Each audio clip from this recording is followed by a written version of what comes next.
Hello बच्चों, अब हम लोग पढ़ने जा रहे हैं एक्सरसाइज 5.2। तो अभी तक हमने 5.1 पढ़ ली है और अभी तक आपने 5 पॉइंट अगर नहीं देखी है तो मैं ऊपर लिंक दिए दे रहा हूँ, आप इस पर क्लिक करके 5.1 पहले देख लीजिए, फिर आइए 5.2 पे। तो चलिए शुरू करते हैं 5.2। इसमें क्वेश्चन नंबर 1 जो है सबसे पहले तो डाल लेते हैं एक्सरसाइज 5.2, ठीक है। इसमें क्वेश्चन नंबर 1 जो है वो कह रहा है state the property that is used in each of the following statement. मतलब हमें कुछ प्रॉपर्टीज़ हैं जो इसमें दी गई हैं क्वेश्चन में और हमें उनके नाम बताने हैं। तो पहले इसको शुरू करने से पहले जस्ट मैं एक दो चीज़ें आपको समझा देता हूँ, एक दो प्रॉपर्टी रफ वर्क के लिए। मतलब रफ वर्क में पहले ही क्वेश्चन को स्टार्ट करने से पहले, इससे आपको क्लियरली समझ में आ जाए। कैसी प्रॉपर्टीज़? जैसे मैंने आपको पहले ही बताया है कि कोई अगर आपको ये दो लाइंस दी हैं तो अगर यहाँ पे कोई एक एंगल बन रहा है तो सामने वाला एंगल भी इक्वल होगा। और ये प्रॉपर्टी हो जाएगी, अगर ये मान लीजिए आपका 30 डिग्री है तो सामने वाला भी 30 डिग्री ही होगा। क्यों होगा? क्योंकि ये वर्टिकली ऑपोजिट एंगल्स हो जाएंगे। और सिमिलरली जितना एंगल यहाँ बन रहा होगा उतना ही एंगल यहाँ होगा। ये वर्टिकली अपोजिट एंगल की प्रॉपर्टी मैं आपको पहले ही बता चुका हूँ। ऐसे ही अगर मैं दो लाइंस को पैरेलल लेता हूँ तो यहाँ पे मेनली हमें दो प्रॉपर्टीज़ पढ़नी है।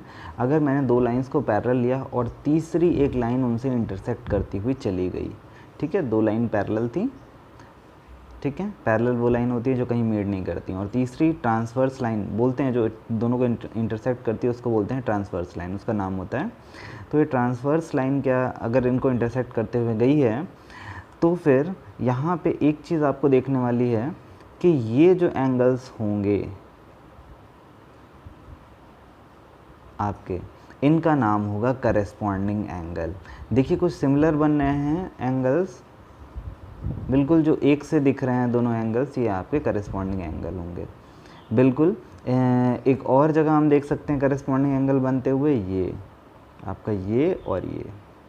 जैसे मान लेते हैं ये अगर x है तो ये भी x होगा क्योंकि करेस्पॉन्डिंग एंगल हैं, इक्वल होंगे।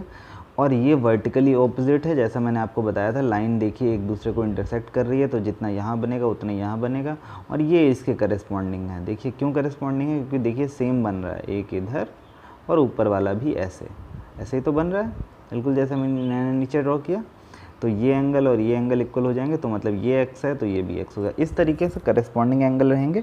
करेस्पॉन्डिंग एंगल में एक चीज़ देखिए आप कि आपका same side of the line, transverse line जो ये है, अगर हम लेफ़्ट हैंड साइड देख रहे हैं तो दोनों एंगल्स लेफ़्ट हैंड साइड हैं। अगर राइट हैंड वाले करेस्पॉन्डिंग की बात करें तो दोनों एंगल्स, हमारे करेस्पॉन्डिंग एंगल जो हैं दोनों राइट हैंड साइड हैं। तो हम बोलते हैं करेस्पॉन्डिंग एंगल्स इक्वल होते हैं। तो ये करेस्पॉन्डिंग एंगल्स हैं, चाहे आप लेफ़्ट वाले लीजिए चाहे राइट वाले लीजिए, कोई एक लेंगे, ठीक है। तो ये हो गई करेस्पॉन्डिंग एंगल की प्रॉपर्टी।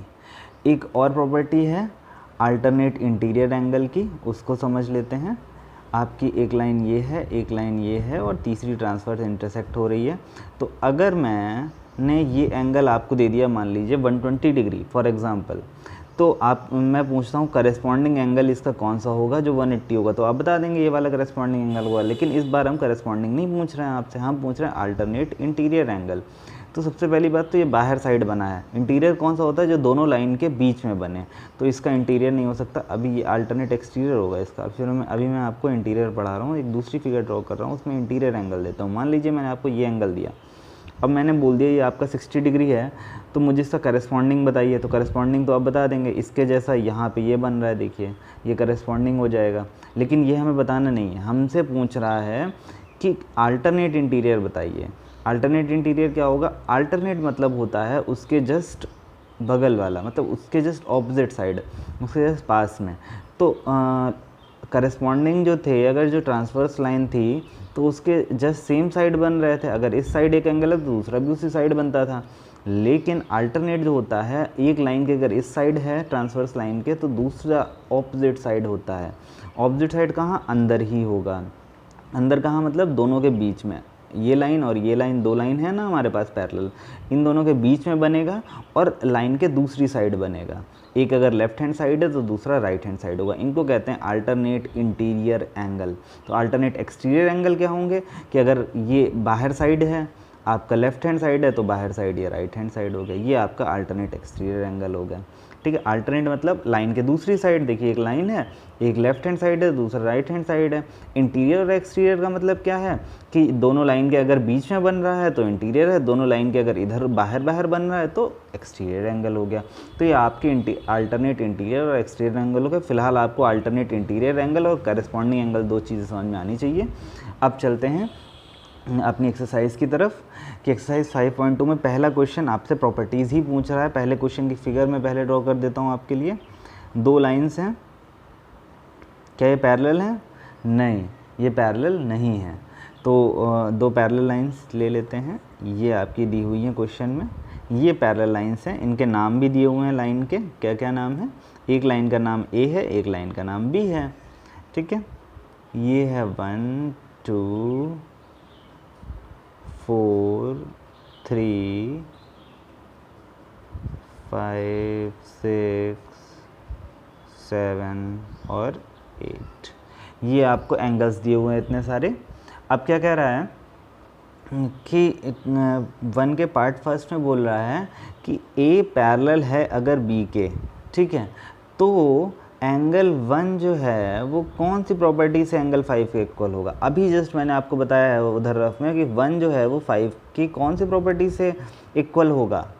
कौन सी प्रॉपर्टी से? अगर ए और पैरेलल बी इक्वल हैं तो जी हाँ, अगर ये दोनों पैरेलल हैं तो यहाँ पे करस्पॉन्डिंग एंगल की प्रॉपर्टी लगेगी, करस्पॉन्डिंग एंगल्स, ठीक है। ऐसे सेकेंड पार्ट देखते हैं कि अगर 4 एंगल इक्वल है 6 के, ये हमें दे रहा है कि एंगल 4 और एंगल 6 इक्वल हैं, तो कौन सी प्रॉपर्टी से ए और बी पैरेलल होंगे? अब इस बार देखो बेटा, पिछली बार हमें दिया था ए और बी पैरेलल हैं, लेकिन इस बार हमसे पूछ रहा है क्या ए और बी पैरेलल हैं अगर 4 और 6 इक्वल है। तो देखते हैं पहले 4 और 6 कहाँ है। 4 यहाँ पे है और 6 यहाँ पे है, दिख रहा है आपको 4 और 6। तो 4 और 6 कहाँ है? पहली बात तो दोनों लाइंस के बीच में है, और दूसरी बात अल्टरनेट इंटीरियर बन रहे हैं। तो अल्टरनेट इंटीरियर अगर इक्वल्स हो रहे हैं तो इसका मतलब ए और बी पैरेलल हैं। तो यहाँ पे प्रॉपर्टी कौन सी लग गई?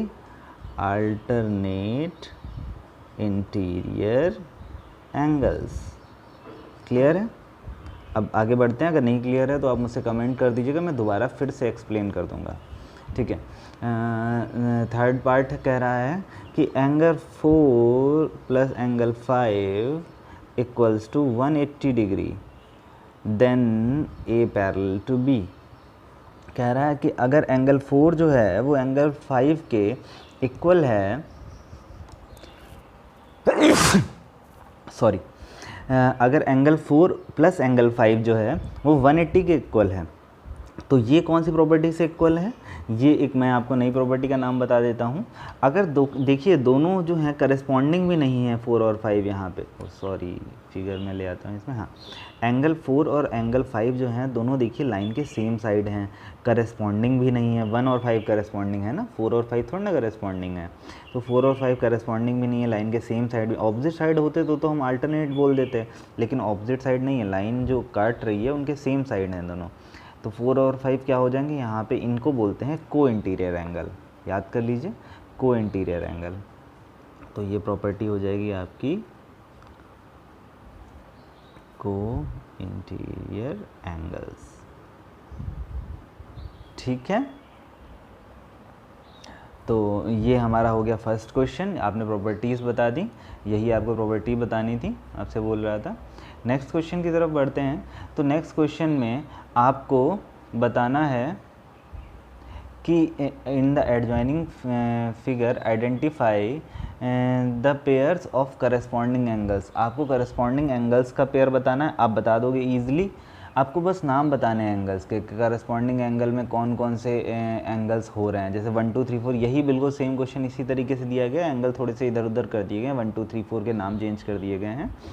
तो अगर आपसे मैं 2 का करस्पॉन्डिंग पूछ रहा हूँ तो क्या हो जाएगा? 6 हो जाएगा। 3 का करस्पॉन्डिंग क्या हो जाएगा? 8 हो जाएगा, सॉरी। तो अगर मैं 2 का करस्पॉन्डिंग पूछ रहा हूँ तो 6 हो जाएगा, 3 का करस्पॉन्डिंग पूछ रहा हूँ तो 8 हो जाएगा। तो इस तरीके से होगा। तो 1 का करस्पॉन्डिंग 5 होगा, 4 का करस्पॉन्डिंग 7 होगा। समझ में आ रहा है आपको?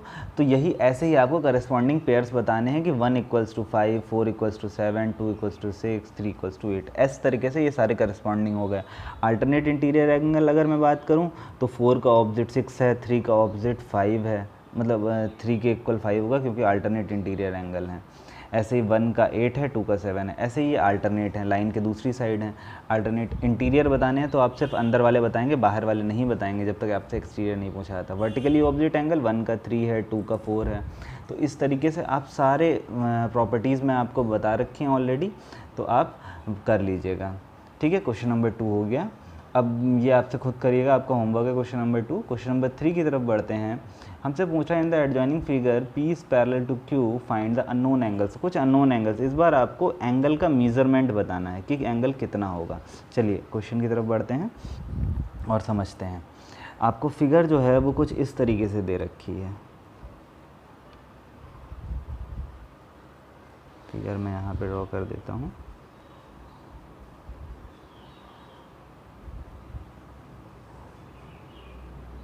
ठीक है, ये वाला एंगल है आपका E, ये है 125 डिग्री, ये है F, A, B, C and D। Clear? ये एंगल हैं, लाइंस के नाम दिए गए हैं आपको P एंड Q। लाइन के नाम मैंने ड्रॉ कर दिए, लिख दिए। ठीक है, अब आपको ये सारे एंगल्स का मेज़रमेंट बताना है। कौन कौन से? A, B, C, D, E, F, इन सब का। ठीक है, तो इनको करते हैं। सबसे पहले हमें दिख रहा है कि 125 का करस्पॉन्डिंग एंगल कौन सा है। करस्पॉन्डिंग एंगल मतलब उसके जैसा एंगल, तो हमें दिख रहा है 125 इस तरीके से बना रहा है और D एंगल भी इसी तरीके से बना रहा है, तो एंगल D।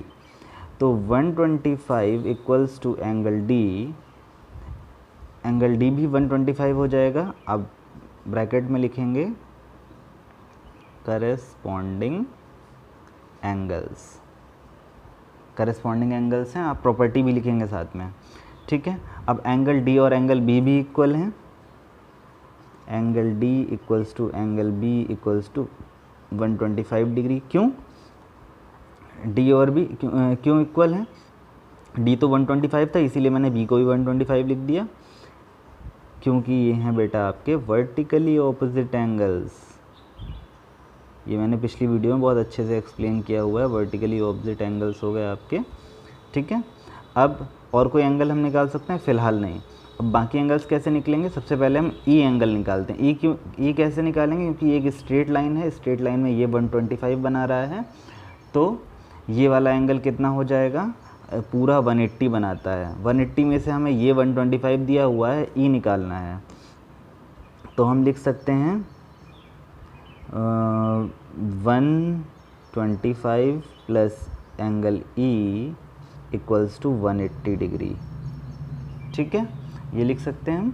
अब कैसे क्या करेंगे? अब निकालेंगे। ये क्यों लिखा हमने? क्योंकि हमें पता है ये दोनों जो हैं वो लीनियर पेयर फॉर्म करा रहे हैं, एक लाइन बना रहे हैं, लीनियर पेयर, और लीनियर पेयर हमेशा 180 बनाता है।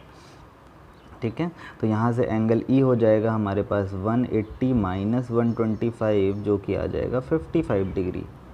ठीक है, अब 55 डिग्री एंगल E आ गया हमारे पास। एंगल E हो गया 55। इसका करस्पॉन्डिंग कौन सा होगा? एंगल A होगा। तो angle E equals to angle A, आप रीज़न भी लिखेंगे, करस्पॉन्डिंग एंगल्स।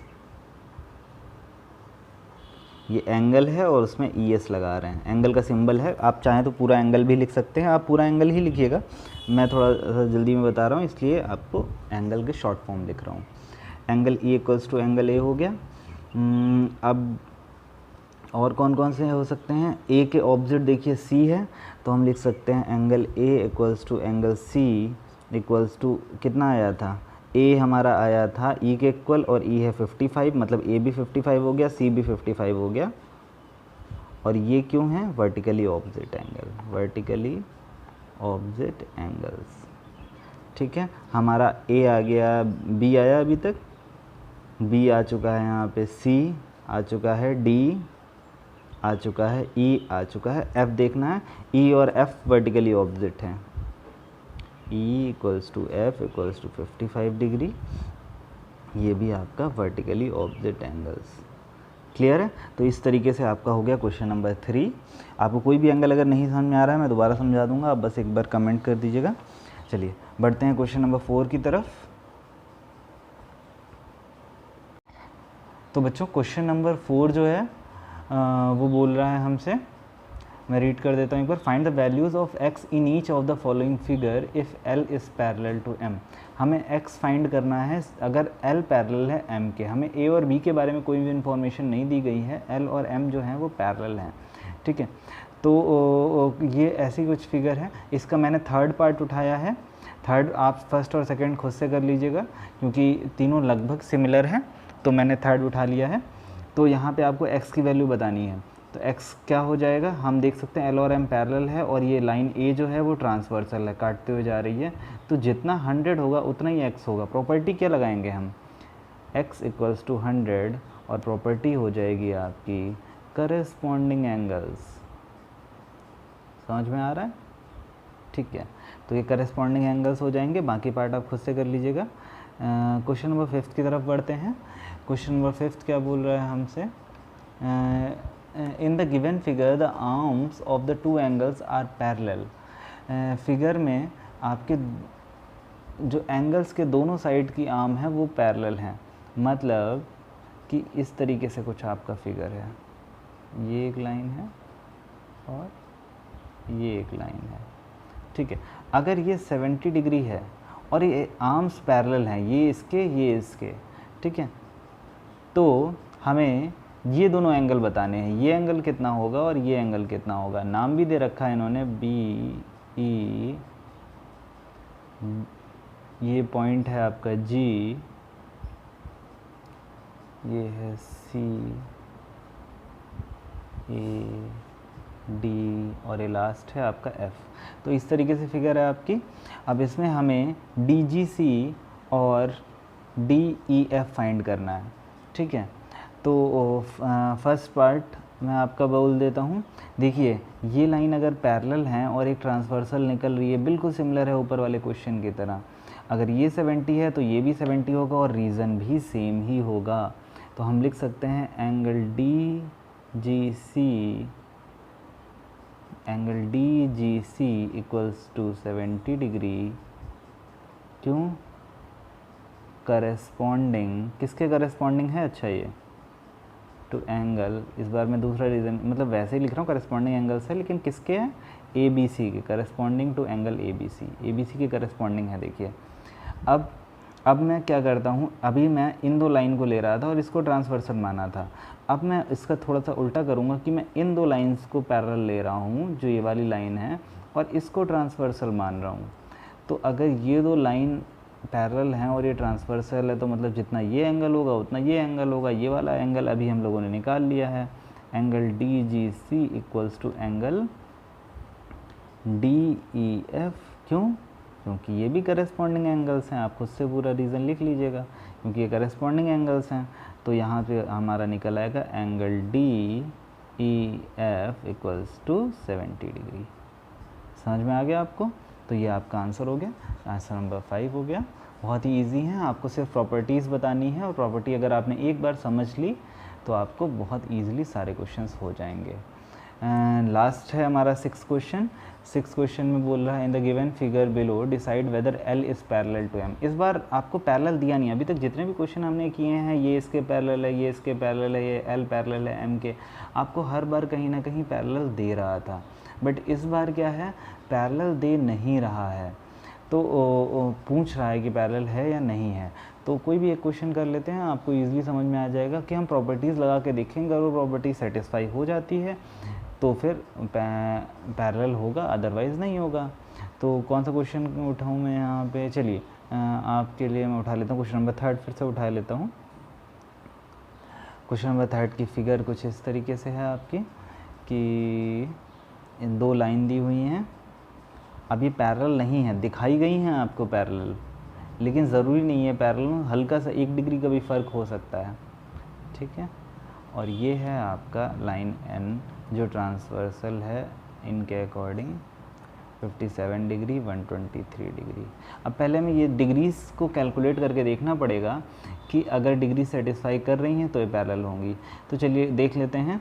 सबसे पहले तो ये बताइए कि ये 57 है, तो अगर मैं इसको एंगल कुछ और मान लेता हूँ, क्या नाम दे दूँ इसको, एंगल ए बी सी कुछ भी नाम दे, जैसे एंगल एक्स मान लिया सपोज़ करो, तो ये एंगल एक्स कितना हो जाएगा, कैसे निकलेगा एंगल एक्स? बहुत ही आसान है, एक लाइन पे है तो पूरा 180 बनाता है, पूरा 180 बनाता है, जिसमें से ये हमें 57 दे रखा है, तो 180 में से 57 घटाएंगे तो हमारा एक्स आ जाएगा।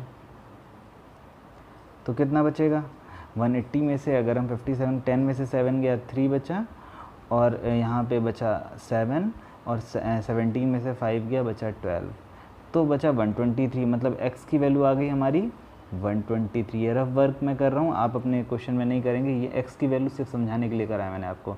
x की वैल्यू कितनी आ गई 123, और ये इसके करस्पॉन्डिंग हो जाएगा, मतलब इक्वल है। अभी हम बोल नहीं सकते इसके करस्पॉन्डिंग है, क्योंकि अभी हमें ये पता नहीं है लाइन है, तो ये करस्पॉन्डिंग एंगल ज़रूरी नहीं हो सकते हैं। लेकिन अब हम मैच कराएं तो ये भी 123 है, ये भी 123 है। Since the below angle is also 123 degree, so we can say that they are corresponding angles। यहाँ पे हमने एंगल के थ्रू एंगल नहीं निकाला है कि ये 123 था तो ये भी 123 हो गया, ना ना ना, हमने यहाँ पे कंपेयर कराया है कि ये 123 था और यहाँ पे भी ऑलरेडी क्वेश्चन में 123 दे रखा था। तो इससे हम क्या प्रूव कर सकते हैं? So we can say that they are corresponding angles, hence L is parallel to M। ये पैरेलल का सिंबल होता है, L जो है वो पैरेलल है M के। समझ में आया? ऐसे ही आप एंगल्स को कैलकुलेट करेंगे, अगर यहाँ पे 122 आ जाता तो ये करस्पॉन्डिंग नहीं होते, तो मतलब L और M पैरेलल नहीं होती। यही आपको हर क्वेश्चन में करके देखना है, कभी करस्पॉन्डिंग देखना है, कभी वर्टिकली ऑब्जेक्ट देखना होगा, कभी को इंटीरियर देखना होगा, कभी अल्टरनेट इंटीरियर एंगल्स को देखना होगा। ये चारों प्रॉपर्टीज़ आपको यूज़ करके L पैरेलल है M के ये बताना है, नहीं है। ठीक है, तो यहाँ पे मैं एक्सरसाइज को एंड कर रहा हूँ। तो यहाँ पे आपका 5 यूनिट ख़त्म हो गई है। नेक्स्ट चैप्टर 6 भी हम स्टार्ट करेंगे। आप नेक्स्ट वीडियो के लिए ऊपर लिंक पे क्लिक कर लीजिए, आपको नेक्स्ट वीडियो मिल जाएगी। और बाकी अगर इस पूरे चैप्टर में या इस एक्सरसाइज में या इस वीडियो में कहीं भी कुछ भी नहीं समझ में आ रहा, आप मुझे कमेंट करिए, मैं दोबारा फिर से एक्सप्लेन कर दूँगा। ओके, तब तक के लिए थैंक यू क्लास।